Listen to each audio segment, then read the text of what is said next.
It is their shoes that give them away. As a lifelong fieldman, Simon Sharman hasn't forgotten the lesson.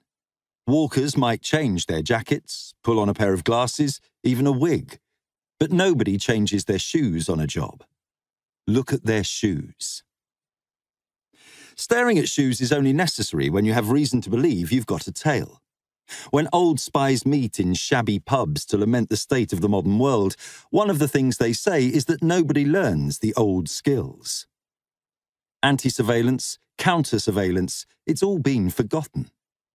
These days, it's all done by tracking your phone, those little beacons we all carry with us, shining out to any of the world's intelligence agencies. But Simon is old enough to remember the traditional ways. Look at their shoes.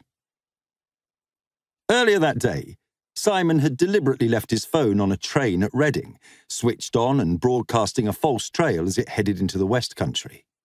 He had crossed the platform onto an Oxford train.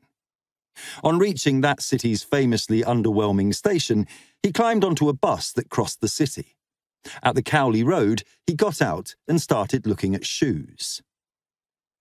Simon spots Reg first, possibly on the bus, but definitely later on the pavement. Give them a name.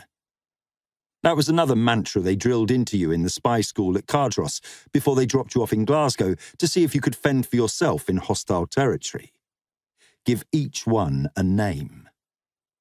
Makes it easier to remember them when there are half a dozen. Reg, late middle-aged, square shoulders, clean-shaven, moustache, broken nose. Rugby player? Boxer, maybe. On the Cowley Road, with few people around, he clocks Reg following at a safe distance, too far away to get a good look. Simon dives into a newsagent, forcing Reg to come closer if he is to continue to appear to be acting naturally, the obsessive priority of surveillance operatives everywhere. Simon comes out of the shop half a minute later with a freshly purchased newspaper under his arm.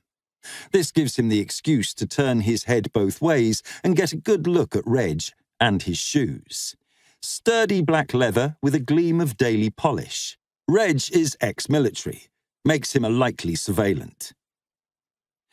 A few minutes later, in Radcliffe Square, Simon does a lap of the camera, the domed centrepiece of the Bodleian Library, pretending to gawp at the building along with all the other tourists. Like a dog on a long lead, Reg follows at a distance, but Simon keeps losing him among the crowds of tourists waving their selfie sticks.